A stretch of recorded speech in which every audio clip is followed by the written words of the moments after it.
was gonna do a Chicago dog place while I was out there. Mm-hmm. I think it was called Colonel Mustard's.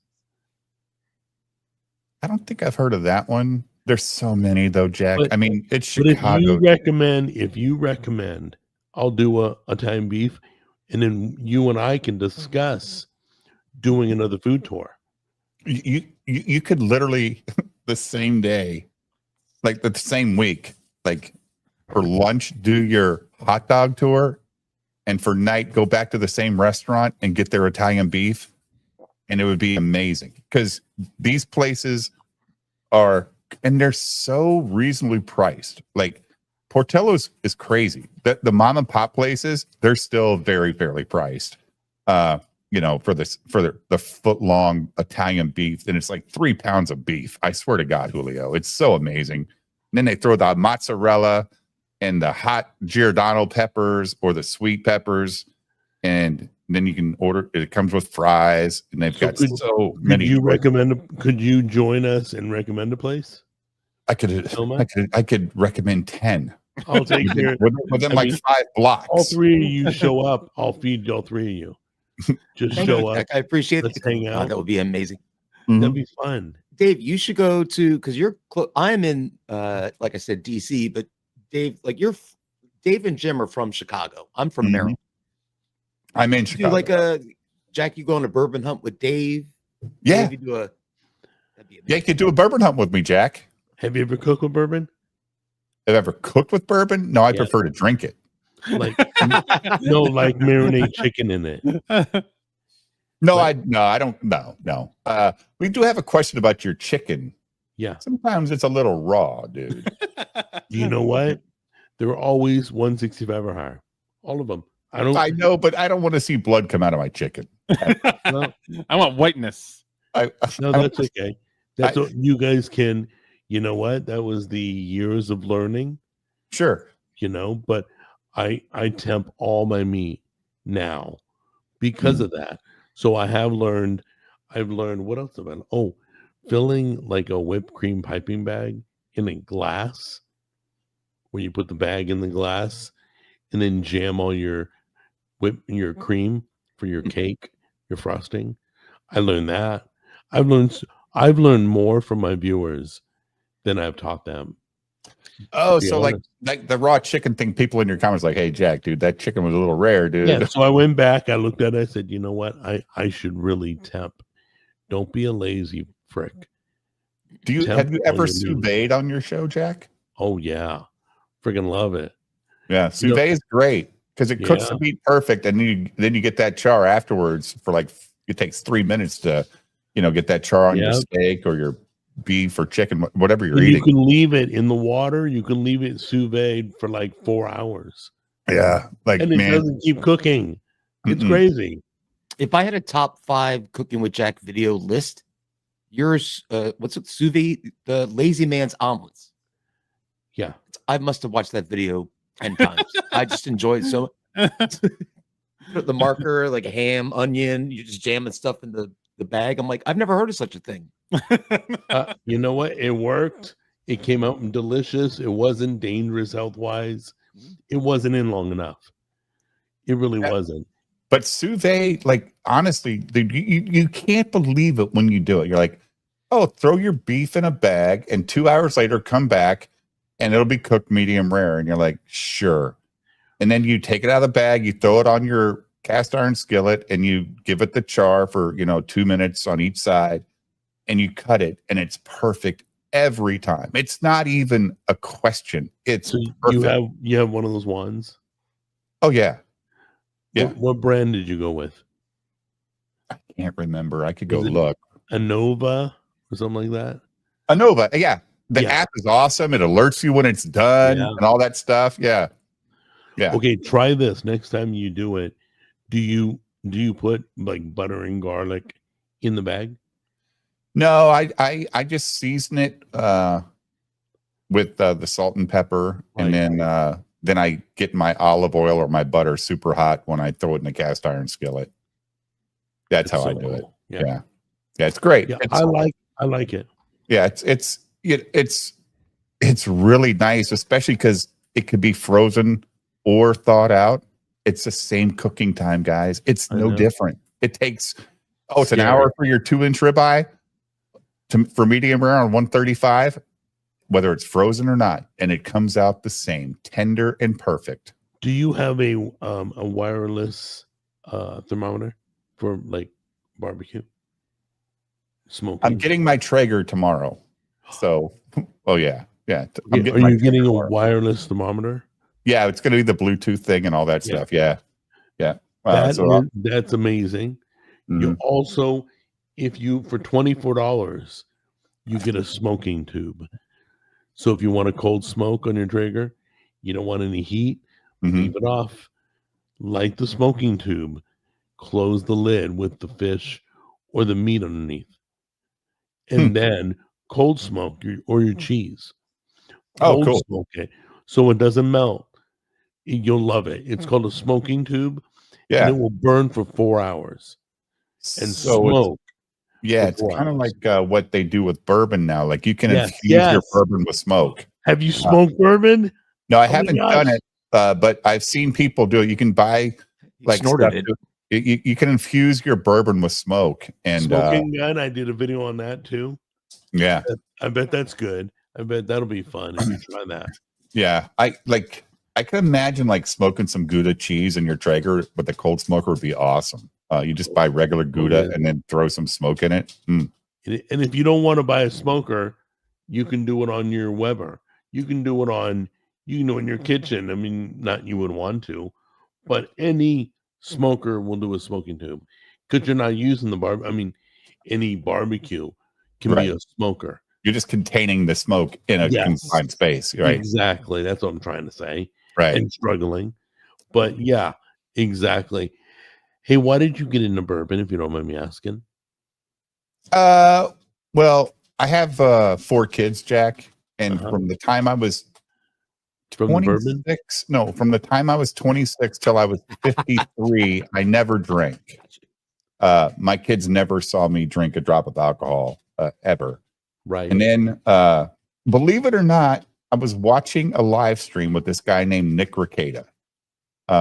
He's a lawyer and he drinks bourbon on his streams. And he's talking one night about how he got into bourbon after law school. He didn't drink before that. He got into bourbon, and he mentioned a brand called Blackened. And there was a bottle that Metallica, worked with this brand on. It's like a $39 bottle, and he said it was really good. So me and my wife went to the liquor store, and we found the bottle, and it was really good. And this is like 3 years ago, Julio, 4 years ago.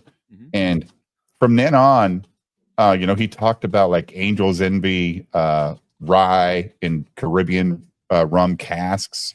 Right. I tried that. Holy hell, that was so good. And then now it's been 4 years. I've got over 200 bottles of bourbon sitting in my collection right now. Oh my goodness. Oh, it's crazy. And I keep looking, and I'm going on the bourbon trail July, the week of July 4th through the 11th. We're going to be going through Kentucky. We got a wedding to go to in Tennessee on July 11th. Right. So it's east of Nashville, the town we're going to be in. So we're going to go down there for the wedding. So we're going to hang out in Tennessee and get an Airbnb and then hit the distilleries in Tennessee and Kentucky for a week. Hey, let me know when you're out. Maybe we can do dinner with the ladies. Yeah, That'd be fun. are you close to Nashville or are you outside? I'm north of Nashville. North. I'm like Okay. right above the city. So like if a bomb went So out there, you're like right on the Kentucky border at that point. I'm Yeah. literally an hour from the border. Yeah. Yeah. I can Like, meet you either state. great. I mean, I have to hit you up on Twitter Yeah. or something. But That'd be yeah, I great. can't wait. We've been there once before. I went to Nashville 2 years ago or 3 years ago. And I'm going to say it's not the Nashville I'm used to from 25 years ago when I was a kid. It is a freaking super city. There are high rises everywhere now. It's New York City in Tennessee. Music Row is dead. Yeah, There it's is no Music Row anymore. there's no more Music Row. It's just a bunch of Oh bars, no. and yeah, it's It's chicks in buses getting stupid. Bunch Wedding of parties. ones. It's just a big, and it's very corporatized now. It's not the same as it was 25 years ago, dude. It's not. That's upsetting to hear. My daughter lives about an hour east of Nashville. Mhm. And I've never been to Nashville, but I'm a musician. So to me, I'm like, I got to go to Nashville. But hearing that it's But we had fun in Nashville because there's a lot to see in Nashville. But It's more California than you think Yeah. now. yeah, They literally 100 people a day for 2 solid years moved to Nashville. and it's gigantic, dude. It is cute. It's such a big city. You're like, wow, how's this in Tennessee at this point? my know. daughter and her husband moved from LA to Nashville because my son-in-law worked for Ben Shapiro at the Daily Wire. I'm sure you're Mhm. familiar Yeah. with him, Jack. Yep. And he packed up shop and rolled to Tennessee and paid the employees to move out with him. It was Mhm. nice know- of him. Do you know Sean Ryan? You guys know Sean Ryan? I don't know Sean. No.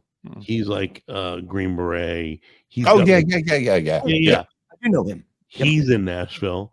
There's a lot of podcasters and YouTubers. Yeah, they all hang out. Yeah, they're all bros. Yeah. Yeah. I think Tucker's out here too. I Oh, think. is that right? Yeah. He's been to my church. I've heard him talk. Hmm. He's a great guy. I got to meet him. But more and more people are starting to let. We bought property out further so we didn't have to deal with people.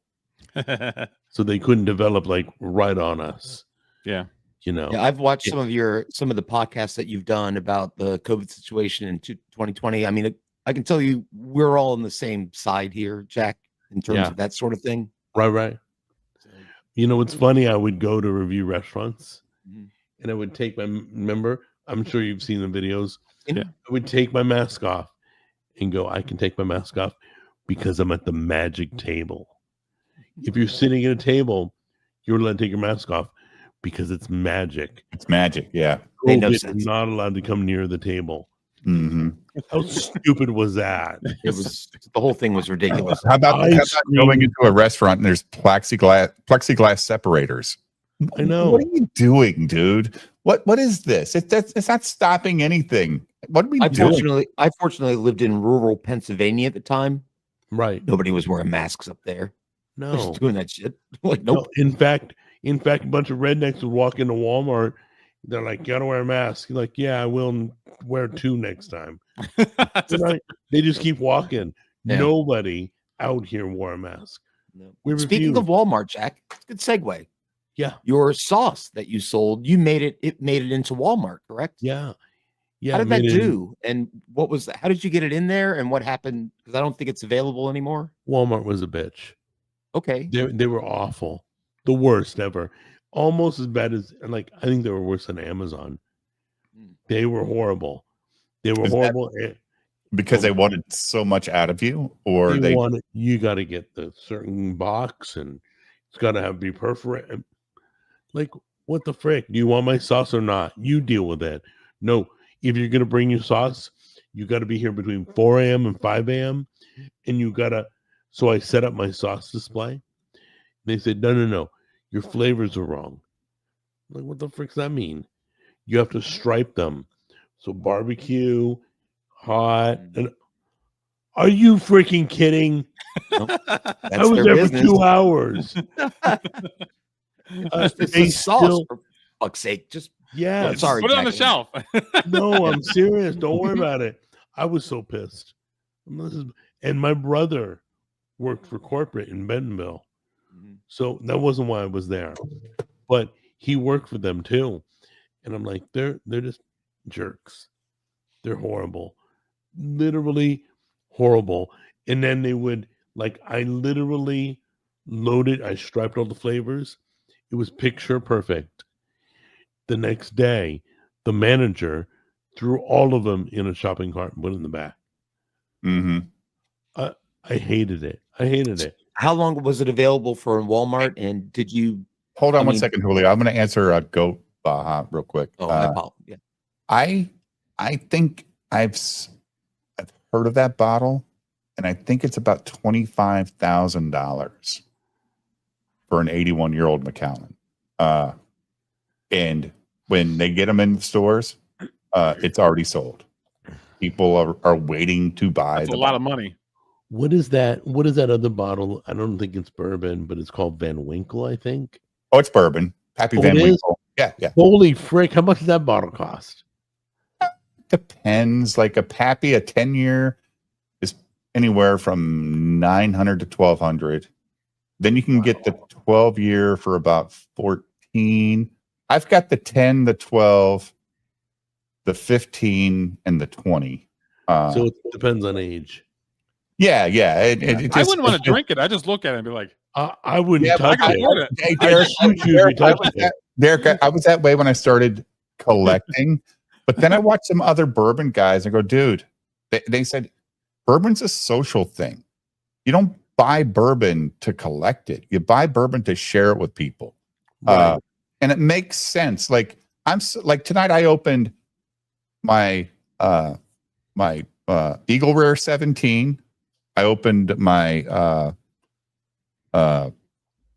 William T. Weller, and I opened up my George T. Staggs. All right. Now, these bottles collectively cost me over $4,000 for all three. Okay. I'm not lying here. And I've had them for like 7 months. I'm so glad I opened them and got to drink them with my sons tonight. It was amazing. Like it's so much better than looking at them in the case and going, I'm never going to drink that because it's stupid. Like, why would I do that? And what if I spend that money and die tomorrow and never got to enjoy it? Like, that's retarded. Do you know what I just did? Okay, I don't know if you guys know, but I'm going to have my first grandson in August. So I did a video. Congratulations. Yeah. Thank you. I did a video called Dear Grandson. In case some stupid reason I don't make it August, but he'll be able to show his boy later on, years down the road. Right. And it talks about how to treat a woman, how to listen to your parents, the importance of keeping God in your life, on and on. I gave him all the tips I would give him on my deathbed in case anything happens. But yeah, it was cool. How old are you, Jack? I was born in 67. I think I'm. So you're mine and Julio's age. I was born in 68. Yeah. Julio was born in 68. So we're 57, 58 years old. Yeah. I'm the baby at 48. So when I graduated high school, I got into DJing nightclubs. Okay. So I'm surrounded right now with 3,000 of these. Oh, now you're talking. Oh, Houdini. Wow. We love Houdini here, man. This is a 12-inch. They're all 12 inches. All of them. There's 3,000 extended versions of Depeche Mode, Tears for Fears, Duran Duran. That's all worth money now. Yeah, I have probably $20,000 worth of records. I'm recording them all. Once they're all recorded, I'm going to sell them. The whole library. Are you recording them to? I'm digitizing digital? Keep the song. Debbie Deb. Why don't you just go buy a reel-to-reel player, dude, and just do it like we did old school? Get on your reel-to-reel and go album by album and hit pause. Oh yeah, and then I'll tape the tape and cut it. And forget it. No, but basically, I'm recording them all, and then I'm going to get a digital DJ setup. Oh, cool. So I used to scratch. I used to mix, beat mix, everything. He's got 3,000 12-inch singles there, Julio. What? 80s.